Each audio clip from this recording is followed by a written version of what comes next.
सूपनखा से राम लक्ष्मण जी ने कहा हम विवाह नहीं कर सकते, राम जी से कुछ चर्चा। फिर लौट के आई, राम जी आपसे ही कर लो, वो तो हमें कामवाली बाई बनाना चाहता है, आप ही अच्छे हो, बड़े सुंदर हो।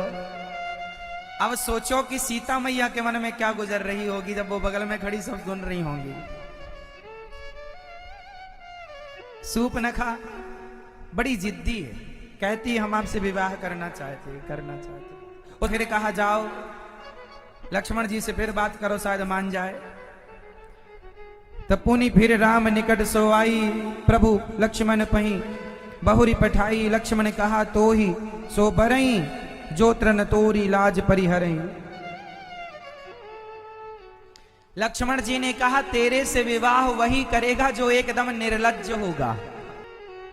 विवाह की चर्चा माता पिता करते हैं, भाई करता है, तू खुद अपने विवाह की चर्चा कर रही है, सबसे बड़ी निर्लज्ज है तू। लक्ष्मण जी ने डांटा पर उसे कोई प्रभाव नहीं, फिर भी कह रही है हम करेंगे तो वापसी करेंगे। तो लक्ष्मण अति लाघव सो, गुस्सा आ गई लक्ष्मण जी को, बड़ी बातें कर रही है। उठाई तलवार और तलवार उठा के लक्ष्मण जी ने नाक कान बिनु कीन, नाक उड़ा दी और कान भी उड़ा दिए। अच्छा लक्ष्मण जी ने नाक क्यों काटी? हाथ पांव काट देते ना, कहीं जाती ही नहीं। नाक काटी, नाक इसलिए काटी लक्ष्मण जी ने।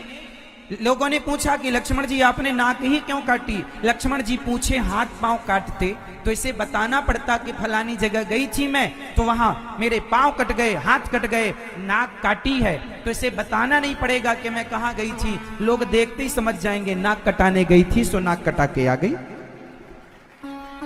ठीक ठीक। सूपनखा के कान क्यों काटे मैया? सूपनखा के कान क्यों काटे लक्ष्मण जी ने? जो राम की बात ना सुने, जो लक्ष्मण जी की बात ना सुने, जो धर्म की बात ना सुने, उनके कान तो काट ही देने चाहिए, क्योंकि फिर कान बचे किस लिए? चुनौती कि देख लो तुम्हारी बहन को मैंने नाक कान काट दिया। खरदूषण के पास दौड़ी दौड़ी गई और खरदूषण जब युद्ध करने आए तो खरदूषण ने कहा वाह, राम को देखकर ना खरदूषण भी मोहित हो गए। इतने सुंदर थे मेरी माँ कि खरदूषण जब उन्हें देखे ना तो बोले आप कितने सुंदर हैं, वैसे भले तुमने मेरी बहन की नाक कान काटी फिर भी मैं तुम्हें नहीं मारता, चलो छोड़ देता हूं। भगवान ने कहा नहीं आए हो तो कर लो युद्ध। तो खरदूषण ने जब बाण चलाया तो राम जी ने, जितने राम थे अर्थात जितने वहां लोग थे, खरदूषण की सेना को आपस में ही राम का दर्शन होने लगा। वो उसे राम समझकर मारे, वो उसे राम समझकर, तो आपस में ही लड़ करके मर गए और सबको राम का दर्शन हुआ। सब भगवत धाम चले गए।